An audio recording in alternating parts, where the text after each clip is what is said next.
Ito yung aerial view ng Benguet Sports Complex na currently dinadaos yung Adivay. So it is a foundation day of the province of Benguet.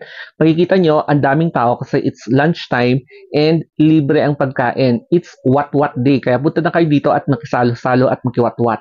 Happy Adivay everybody! So Adivay means parang pagtitipon. So it's Benguet Day. Kaya Happy Benguet Day. Correct me if I'm wrong sa meaning ng Adivaya. And nakikita niyo sa likuran ko, ang daming tao kasi per municipality kasi yung parang tolda na yan. And libre po yung pagkain. Kaya if ever na nandito kayo, ayan, pumunta kayo dyan kasi libre ang pagkain. Makikiwat-wat kayo kasi ang daming serving. I-zoom natin ng konti. Ayan, parade i-zoom natin. Makikita natin na ang daming tao talaga. Until See? dito sa may So, yung mga tao dyan is parang nagka-10 to 10 sila kasi libre yung pagkain talaga. Ayan. And in here, may mga stalls dyan. So, pwede kayong kumain dyan. And ganito talaga kapag fiesta dito, every November, it's Benguet Day, it's Adivay Day. Pumila. Alam nyo ba na sobrang nagsisisi talaga ako kasi hindi ko agad chinarge ito kagabi. And alam naman natin na medyo matagal tong mag-charge yung battery ng drone natin kaya konti lang yung ilo-drone shot natin ngayon. So DJI Mini 2 yung gagamitin natin na drone and I hope hindi siya mawawala mamaya. Nakita niyo naman siguro yung snapshot kanina ng part ng drone shots natin, no?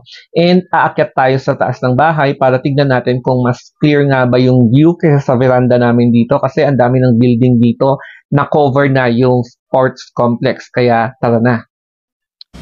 Medyo nakaka-effort na pumunta sa taas, no? Wait lang. Ayan. Medyo nakaka-effort pala kasi na-covered na ng mga bahay dito sa amin yung view doon sa oval. Kaya kailangan talaga na gumamit ako ng ladder para mas makita, ma-elevate pa ako and makita yung overview talaga ng Benguet Sports Complex kung saan dinarayo ngayon yung Adivay. So kung napansin nyo, medyo zinom ko pa siya para mas makita natin and ma-appreciate natin yung mga tao. And syempre, alam nyo ba na kapag tuwing Adivay, Foundation Day ng Benguet, maraming nag-butcher na mga pork, na mga baboy, mga baka, at kung ano-ano pang mga hayop. And syempre, libre ang lunch. So, kung makikiwat-wat ka, syempre, hindi mo na kailangang gumastos. Kung medyo na-late ka, edi yung makukuha mong wat-wat ay pang-dinner mo na. Kaya yung mga sobrang nakuha mo, pwedeng pang-lunch, dinner, o kaya pang-breakfast mo kinaumagahan. Basta i-ref mo para hindi mapanis. This is the perfect time na gumamit tayo ng drone kasi ang aliwalas. The sky is clear, hindi siya umuulan, hindi malakas yung hangin, kaya i-testing na natin itong drone. Medyo mahirap makakuha ng magandang shot kaya mag-drone muna tayo ngayon. I-try natin. And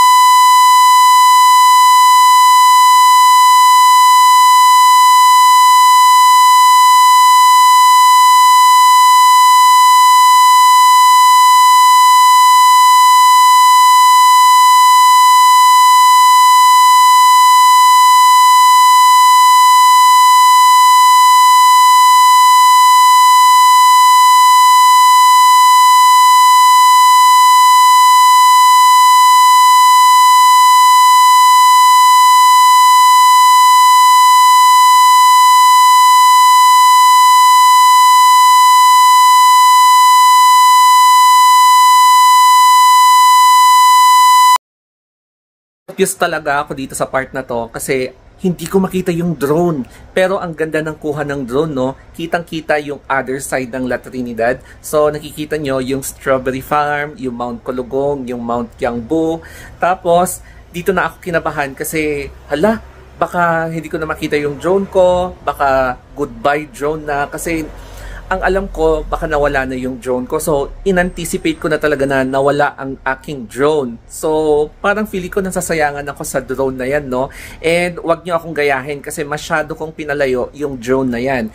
Pero, ang resulta naman yan is ang ganda, di ba? Ang ganda ng view, pero hindi ko inaasahan talaga na babalik yung drone. And nagpapasalamat ako sa return to home kasi nag-signal siya na pabalik na yung drone. And nung pabalik na yung drone, tapos nung nakita ko yung drone, napaganon ako at ay nako, buti na lang hindi nawala yung drone na yan, or else sayang talaga yung pinambili ko sa drone na yan.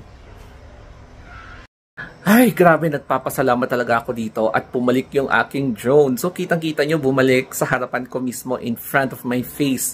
Kaya, lesson learned, ayoko na munang ipalayo yung drone, lalong-lalo na at hindi ako professional na flyer na mga drone. So, dahan-dahan lang, slowly but surely. I-try naman natin yung ganitong view sa labas ng bintana. So, ayan. Dito naman sa view na to, medyo, ayan, i-zoom natin ng ulit konti.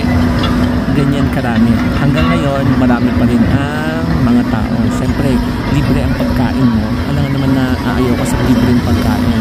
And, as of now, may mga ilang bata na hiwalay.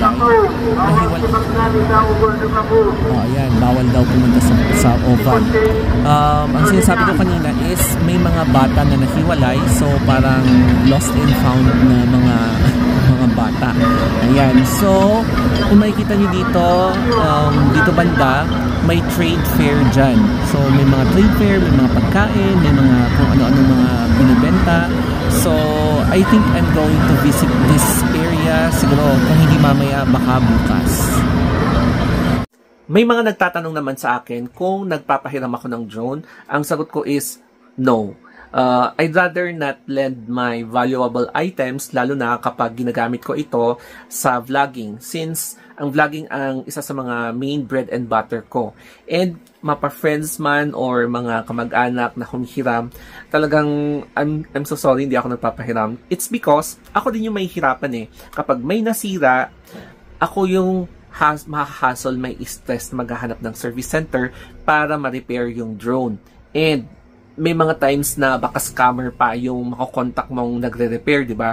So, talagang very risky and hindi biro ang makabili ng drone. So, siguro may mga tataas ang kilay sa akin, but siguro naman justifiable yung reasons ko na maingat talaga ako sa mga gamit, especially kapag may humihiram. And siguro, may mga tao na agree sa akin, and thank you for that. Pero I understand din kapag merong mga tao na hindi agree sa akin, na hindi nagpapahiram ng mga valuable na gamit na ginagamit mo naman as part of your bread and butter.